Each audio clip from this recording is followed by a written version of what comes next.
नमस्कार BPSC TRE के प्यारे साथियों। अटेस्टेड को लेकर के आपके मन में जो भी दुविधा संशय है उन सारे भ्रम को दूर करने का इस एक वीडियो में प्रयास किया गया है। दोस्तों, आपका प्रश्न है कि जाति निवास पर डिजिटल सिग्नेचर होता क्या है, कैसे समझेंगे, दिखेगा कैसे, नहीं दिखेगा, नहीं दिखेगा तो अटेस्टेड करवाना है अथवा नहीं, गेस्टेड ऑफिसर कौन कौन होते हैं, कहाँ मिलेंगे, कैसे मिलेंगे, उसका पूरा लिस्ट मैं देने वाला हूँ। अटेस्टेड सभी अभ्यर्थियों को कराना है या फिर किन्हें कराना है, किन्हें नहीं कराना है, क्या सभी डॉक्यूमेंट्स का अटेस्टेड करवाना है, यदि जो अभ्यर्थी बिहार से बाहर चले गए हैं उन्हें वहीं के गेस्टेड ऑफिसर से अटेस्टेड करवा करके अपलोड करना है या फिर उन्हें बिहार के किसी गेस्टेड ऑफिसर से अटेस्टेड करवा कर अपलोड करना होगा।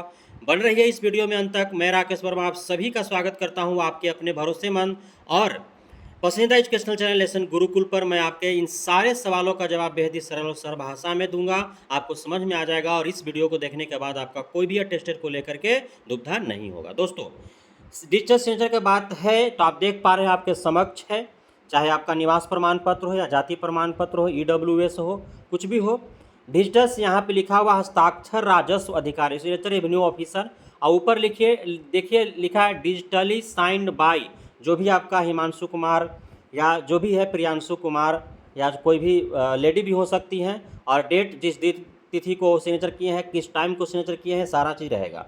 यदि डिजिटल सिग्नेचर नहीं है तो आप देखिए हस्ताक्षर राजस्व अधिकारी तो है, लेकिन उसके ऊपर जो है डिजिटल साइंड बाई, जो भी फलाना ठिकाना नहीं है, कोई डेट नहीं है, कोई समय नहीं है। तो ये दोनों में अंतर है। डिजिटल साइन मतलब डिजिटली साइंड बाई जो भी अधिकारी पदाधिकारी हो और समय और तिथि रहेगा, लेकिन जहाँ पे सिग्नेचर नहीं है डिजिटली साइन वहाँ पे वो आपको प्लेन दिखेगा, वो है नहीं। तो अब दोनों परिस्थितियों में क्या करना होगा, जिनका दिख रहा है उनका तो दिख रहा है, लेकिन जिनका नहीं दिख रहा है उन्हें क्या करना होगा। तो अब इसमें देखिए आपके ऊपर निर्भर है। आपका यदि सिग्नेचर नहीं दिख रहा है तो आप मौका मिल रहा है आपको, यदि आसानी से आपका अटेस्टेड हो जा रहा है, चूँकि प्रत्येक हाई स्कूल में जो नियोजित को छोड़ करके नियोजित जो हेडमास्टर होंगे उनसे कभी नहीं कराना है, उनका गेस्टेड ऑफिसर का मोहर नहीं है।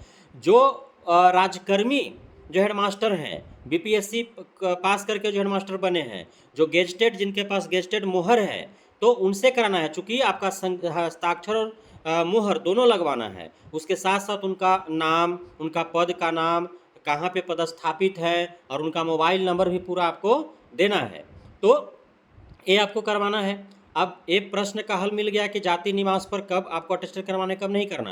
हालांकि आप यदि आपका सिग्नेचर डिजिटली सिग्नेचर नहीं दिख रहा है और आप यदि अटेस्टेड नहीं करवाते हैं तो भी आपको कोई समस्या नहीं है, क्योंकि बहुत सारे उसमें टोकन नंबर भी दिया हुआ रहता है, रजिस्ट्रेशन नंबर दिया हुआ रहता है, आपका QR कोड वहाँ पे दिया हुआ है, सारा चीज़ है। वो आयोग चाहेगा तो उसको आराम से जांच कर सकता है। अटेस्टेड नहीं भी करवाएंगे तो कोई दिक्कत नहीं है, लेकिन हो जा रहा है तो आप करा करके अपलोड कर सकते हैं, करा भी देंगे तो कोई इशू नहीं है।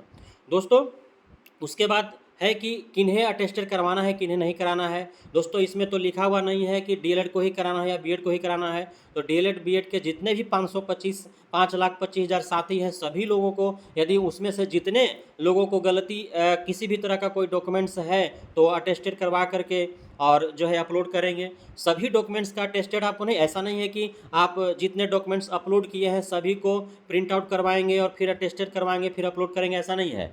जिस किसी डॉक्यूमेंट में गलती हो गया है उस डॉक्यूमेंट को, उस प्रॉपर डॉक्यूमेंट को आपको अपलोड, जैसे आधार कार्ड के जगह पर सीटेट और सीटेट के जगह पर आधार कार्ड हो गया है, तो अब दोनों को आपको प्रिंट आउट करके अटेस्टेड करवा के और दोनों को जो है प्रॉपर जगह पर आपको अपलोड करना होगा। अब है कि जिसके डॉक्यूमेंट्स में जन्म तिथि, माता का नाम, पिता का नाम, उसका नाम में किसी प्रकार का त्रुटि है तो वो क्या करेगा, तो आप कलर फोटोकॉपी करा लीजिए, प्रिंट आउट करा लीजिए, फोटोकॉपी करा लीजिए, उसमें आप नाम करेक्शन करा लीजिए कि correct name according to matric certificate और मार्कशीट, आपका जो भी डेट ऑफ बर्थ है या फिर माता का नाम है, पिता का नाम है, अपना नाम है, वो सही सही लिख लीजिए। उसके नीचे आप जो है अटेस्टेड करवा लीजिए और एक सादा पेपर पर जो है वो क्या कर लीजिए, उनका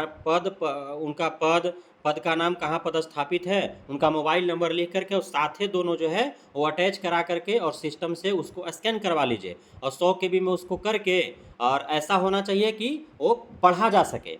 तो उस तरह से आप स्कैन करवा करके 100 KB में करके और उसको जगह पर अपलोड कर दीजिए। तो इस प्रकार आपको अपलोड करना है। अब रही बात की कौन कौन गेस्टेड हैं, तो आपका सबसे आसानी से मिल जाएंगे आपका बगल के हाई स्कूल के प्रधानाध्यापक, आपके कॉलेज के प्रधानाध्यापक, यूनिवर्सिटी के प्रधानाध्यापक, सरकारी डॉक्टर, सरकारी इंजीनियर, ये आपको आसानी से मिल जाएंगे। बहुत बहुत धन्यवाद हमारे साथ जुड़ने के लिए।